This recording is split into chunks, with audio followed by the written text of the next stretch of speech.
आज की इस जानकारी में हम बात करने वाले हैं सामाजिक सुरक्षा पेंशन से जुड़े एक ऐसे विषय की जिसे लेकर इस समय लाखों लाभार्थियों के मन में कई तरह के सवाल चल रहे हैं। अगर आपको वृद्धावस्था पेंशन, विधवा पेंशन या दिव्यांग पेंशन मिलती है या आपके परिवार में कोई सदस्य इन योजनाओं का लाभ ले रहा है तो आज की यह जानकारी आपके लिए बेहद महत्वपूर्ण होने वाली है।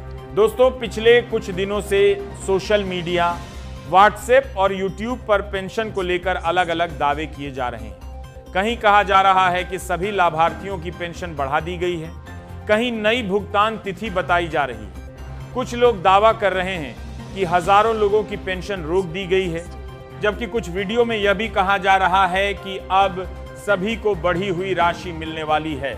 लेकिन सबसे बड़ा सवाल यही है, क्या इन सभी खबरों में सच्चाई है या फिर इनमें से कई बातें केवल अफवाह हैं?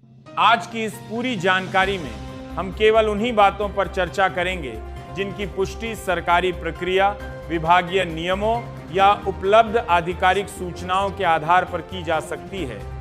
जहां किसी भी जानकारी की आधिकारिक पुष्टि नहीं हुई है, वहां हम साफ बताएंगे कि अंतिम निर्णय सरकार की घोषणा के बाद ही माना जाएगा। इसीलिए इस वीडियो को बीच में बिल्कुल मत छोड़िए, क्योंकि आगे ऐसी जानकारी मिलने वाली है जो शायद आपकी अगली पेंशन किस्त से सीधे जुड़ी हो सकती है। दोस्तों, सामाजिक सुरक्षा पेंशन केवल एक सरकारी योजना नहीं है। यह उन लाखों बुजुर्गों, विधवा महिलाओं और दिव्यांग नागरिकों के लिए आर्थिक सहारा है जिनकी रोजमर्रा की कई जरूरतें इसी राशि से पूरी होती हैं। दवा खरीदनी हो, राशन लेना हो, बिजली का बिल जमा करना हो या घर के छोटे मोटे खर्च पूरे करने हो, बहुत से परिवारों के लिए यही पेंशन सबसे बड़ी मदद होती है। यही वजह है कि जैसे ही भुगतान में थोड़ी भी देरी होती है या किसी लाभार्थी को पैसा समय पर नहीं मिलता तो सबसे पहले चिंता शुरू हो जाती है। लोग सोचने लगते हैं कि कहीं उनका नाम सूची से हट तो नहीं गया, कहीं पेंशन बंद तो नहीं हो गई, या फिर कोई नया नियम लागू तो नहीं हो गया। अगर आपके मन में भी ऐसे सवाल हैं कि क्या अगली किस्त समय पर आएगी, अगर पिछली किस्त नहीं मिली तो क्या करना होगा, क्या बैंक खाते में कोई समस्या हो सकती है, क्या आधार या दस्तावेज अपडेट न होने से भुगतान रुक सकता है, तो घबराइए बिल्कुल नहीं। आज हम इन सभी सवालों का जवाब आसान भाषा में समझेंगे, लेकिन उससे पहले एक बहुत जरूरी बात समझ लीजिए। पेंशन की व्यवस्था हर राज्य में एक जैसी नहीं होती। अलग अलग राज्य सरकारें अपने नियमों के अनुसार पात्रता, भुगतान की प्रक्रिया और राशि तय करती हैं। इसीलिए किसी दूसरे राज्य की खबर देखकर यह मान लेना कि वही नियम आपके राज्य में भी लागू हो गया है, बिल्कुल सही नहीं होगा। यदि आप उत्तर प्रदेश के निवासी हैं तो आपके लिए समाज कल्याण विभाग, महिला कल्याण विभाग और दिव्यांगजन सशक्तिकरण विभाग की आधिकारिक जानकारी सबसे अधिक महत्वपूर्ण होगी। वहीं यदि आप किसी अन्य राज्य से हैं तो आपको अपने राज्य के संबंधित विभाग की सूचना पर ही भरोसा करना चाहिए। दोस्तों, यही सबसे बड़ी गलती होती है। कई लोग किसी वायरल वीडियो को देखकर बिना जांचे ही मान लेते हैं कि अब सभी राज्यों में नया नियम लागू हो गया है। बाद में जब वास्तविक स्थिति सामने आती है तब उन्हें पता चलता है कि वह जानकारी उनके राज्य पर लागू ही नहीं होती थी। इसीलिए आज से एक बात हमेशा याद रखिए, सरकारी योजना में अंतिम सत्य केवल आधिकारिक आदेश होता है, सोशल मीडिया की वायरल पोस्ट नहीं। अब आगे बढ़ते हैं उस विषय की ओर जिस पर शायद सबसे ज्यादा लोग ध्यान नहीं देते, लेकिन यही छोटी सी बात आगे चलकर बड़ी परेशानी का कारण बन जाती है। मान लीजिए कि सरकार ने भुगतान जारी कर दिया लेकिन आपके खाते में पैसा नहीं पहुंचा। क्या इसका मतलब हमेशा यही होगा कि आपकी पेंशन बंद हो गई? बिल्कुल नहीं।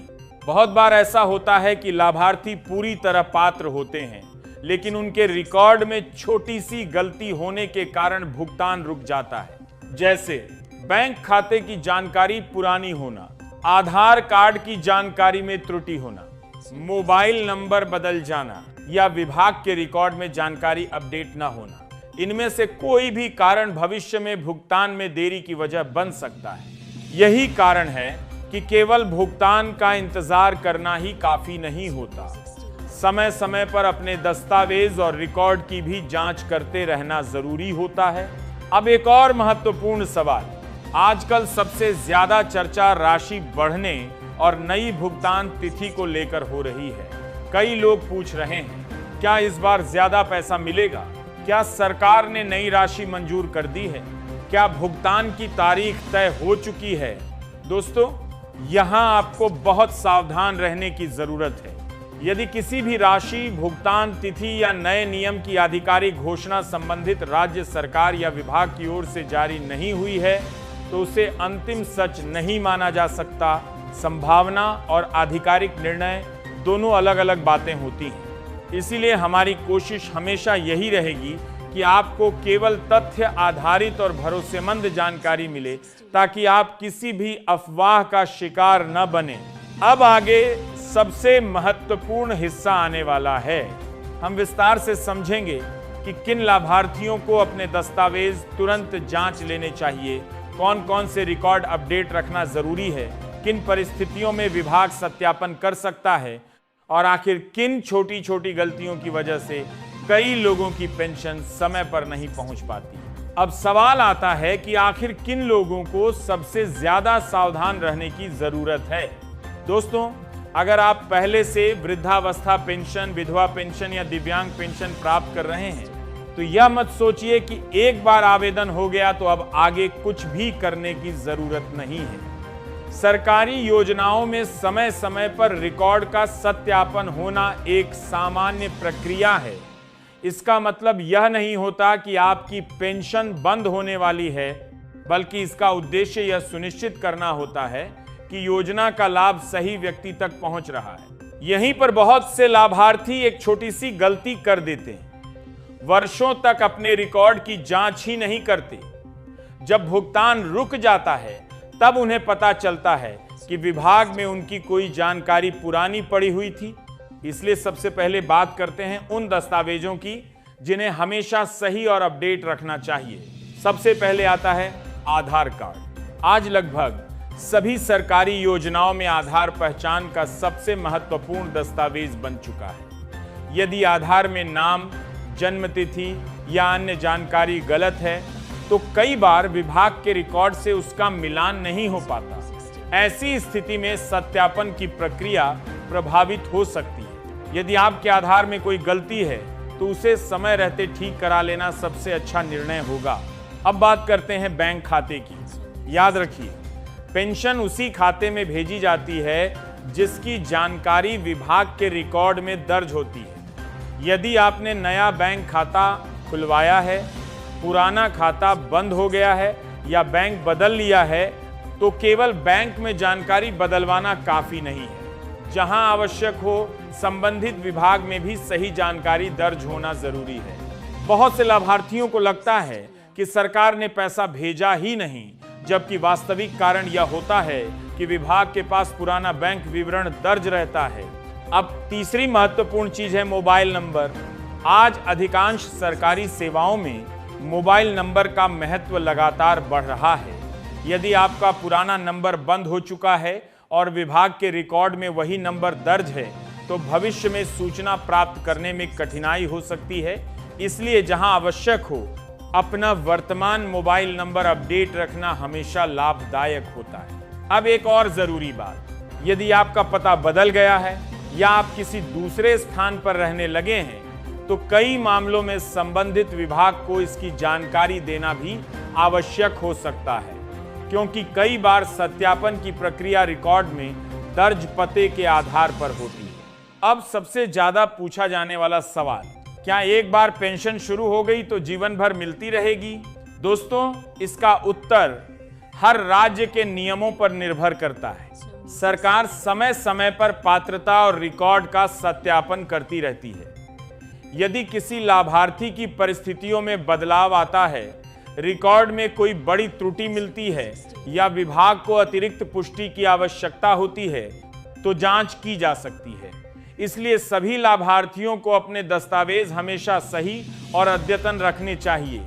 अब बात करते हैं उस विषय की जिसके बारे में इस समय सबसे ज्यादा चर्चा हो रही है। कई लोग लगातार पूछ रहे हैं, क्या इस बार पेंशन की राशि बढ़ गई है?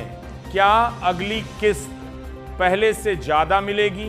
क्या नई दर लागू हो चुकी है? दोस्तों, यहां सबसे महत्वपूर्ण बात समझिए। यदि किसी राज्य सरकार ने राशि बढ़ाने का आधिकारिक आदेश जारी किया है, तभी बढ़ी हुई राशि लागू मानी जाएगी। लेकिन यदि केवल सोशल मीडिया, यूट्यूब या व्हाट्सएप संदेशों के आधार पर कोई दावा किया जा रहा है और उसकी सरकारी पुष्टि उपलब्ध नहीं है, तो उसे अंतिम सत्य नहीं माना जा सकता।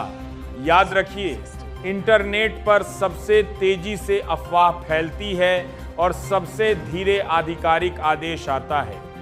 इसीलिए हमेशा आधिकारिक सूचना का इंतजार करें। अब एक और भ्रम दूर कर लेते हैं। कई लोग कहते हैं कि उनके रिश्तेदार के खाते में पैसा आ गया, लेकिन उनके खाते में अभी तक नहीं आया। क्या इसका मतलब उनकी पेंशन रुक गई? नहीं, कई बार भुगतान की प्रक्रिया चरणों में पूरी होती है। सभी लाभार्थियों के खाते में एक ही दिन राशि पहुंचना जरूरी नहीं होता। विभाग अलग अलग चरणों में भुगतान भेज सकता है। इसलिए केवल दूसरे व्यक्ति के खाते में पैसा आने से यह निष्कर्ष नहीं निकालना चाहिए कि आपकी पेंशन बंद हो गई है। लेकिन अब सबसे बड़ा सवाल, अगर आपके दस्तावेज भी सही, बैंक खाता भी ठीक है, मोबाइल नंबर भी अपडेट है, फिर भी भुगतान नहीं आया, तो आखिर आपको सबसे पहले क्या करना चाहिए? क्या सीधे बैंक जाना चाहिए? क्या जनसेवा केंद्र जाना चाहिए?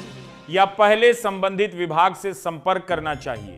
और सबसे जरूरी, किन गलतियों की वजह से हजारों लाभार्थियों को हर साल अनावश्यक परेशानी का सामना करना पड़ता है? इन्हीं सभी सवालों का विस्तार से जवाब हम अगले भाग में देंगे, जहां हम पूरी प्रक्रिया को आसान भाषा में समझेंगे कि यदि पेंशन रुक जाए तो सही कदम क्या होना चाहिए, किन लोगों से सावधान रहना है और कैसे बिना किसी अफवाह में आए अपनी समस्या का सही समाधान करना है।